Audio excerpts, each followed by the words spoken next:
अस्सलामुअलैकुम friends, welcome to my YouTube channel. आज मैं आपके लिए शलजम गोश्त की बहुत ही मज़ेदार सी रेसिपी लेकर आई हूँ। बहुत ही मज़े की हम इसकी ग्रेवी तैयार करेंगे। तो चलिए, सबसे पहले मैंने यहाँ पर एक कढ़ाई ली है। 250 ग्राम मैंने मटन का गोश्त लिया है। आप चिकन और बीफ में भी इसको बना सकते हैं। एक बड़े साइज़ का प्याज जिसको मैंने रफली काट लिया है। 1 टेबलस्पून लहसुन अदरक का पेस्ट शामिल किया है। 3 टमाटर जिनको मैंने पेस्ट तैयार कर ली है वो शामिल किया है। हाफ टेबल स्पून नमक, 1 टीस्पून धनिया पाउडर, हाफ टी स्पून लाल मिर्च का पाउडर, 1 टीस्पून हल्दी पाउडर। अब हम इसको चूल्हे पे चढ़ाएंगे और इसको पका लेंगे। मिर्च आप अपने टेस्ट के मुताबिक कम या ज़्यादा कर सकते हैं। मैं बिल्कुल इसको लाइट मसालों के साथ तैयार करूँगी और बहुत ही अच्छी सी हम इसकी ग्रेवी तैयार करेंगे। तो चलिए, अच्छे से हमने मसालों को मिक्स कर लिया है।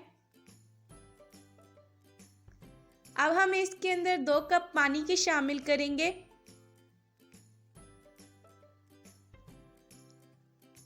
पानी शामिल करने के बाद अब हमने इसको 30 से 40 मिनट के लिए अच्छे से पका लेना है। यानी आपने इसको तब तक पकाना है जब तक मटन अच्छे से गल नहीं जाता। कवर करेंगे, पहले बॉयल पे हम अच्छे से मिक्स कर लेंगे और इसको अब ढककर 30 से 40 मिनट के लिए अच्छे से पका लेंगे।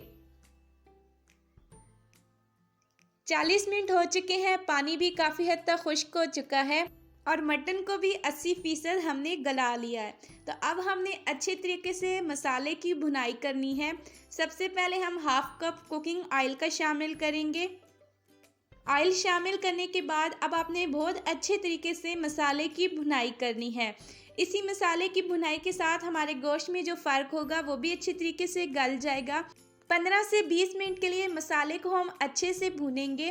तो देखिए, बहुत ही अच्छे से मैंने मसाले को भून लिया है। अब 250 ग्राम यहाँ पे मैंने शलजम ली है जिनको मैंने क्यूब्स में कट कर लिया है, वो शामिल करेंगे। 250 ग्राम ही मैंने मटन लिया था और 250 ग्राम ही मैंने शलजम शामिल किए हैं। अब हमने 3 से 4 मिनट के लिए अच्छे से इसको भून लेना है। अगर आप एक बेहतरीन ग्रेवी तैयार करना चाहते हैं तो उसके लिए आपने मसाले को बहुत अच्छे से भूनना है। मैं इस हांडी को बहुत ही कम मसालों के साथ और बहुत ही मज़ेदार सा तैयार करूंगी। आप मसाले अपने टेस्ट के मुताबिक कम या ज़्यादा कर सकते हैं। अब हम इसके अंदर थोड़ा सा पानी शामिल करेंगे एक अच्छी सी ग्रेवी के लिए और शलजम को गलाने के लिए। तो चलिए, अब हम इसको 5 से 7 मिनट के लिए कवर करेंगे ताकि शलजम अच्छे से गल जाएँ। 8 मिनट के लिए हमने इसको पकने दिया। पानी भी काफ़ी हद तक खुश्क हो चुका है और शलजम और गोश्त भी हमारे अच्छे तरीके से गल चुके हैं। आप इससे ज़्यादा अगर ग्रेवी चाहते हैं तो इस पॉइंट पर पानी शामिल कर सकते हैं। मैं आपको दिखाऊंगी कि किस तरीके से हमने इसकी प्यारी सी ग्रेवी तैयार की है। इसी तरह आप भी कम मसालों के साथ शलजम गोश्त को एक दफ़ा ज़रूर ट्राई करेंगे, बहुत मज़ेदार बनता है। अब हम इसके अंदर 1 टीस्पून गरम मसाला पाउडर शामिल करेंगे, हाफ टी स्पून कसूरी मेथी शामिल करेंगे। बस इन 2 चीज़ों को शामिल करेंगे और अच्छे से मिक्स कर देंगे।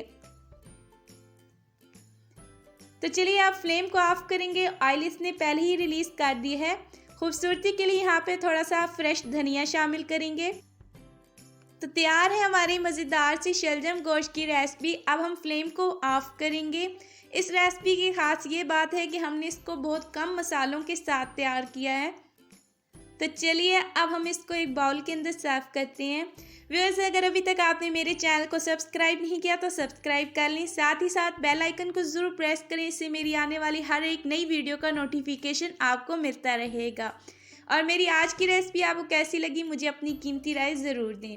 आज की हमारी रेसिपी इतनी थी। अगर आपको अच्छी लगती है तो लाइक करें, शेयर करें, मेरे चैनल को सब्सक्राइब करना ना भूलें। अपनी दुआओं में याद रखें। अगली वीडियो तक अपनी होस्ट को दीजिए इजाज़त। अल्लाह हाफिज़।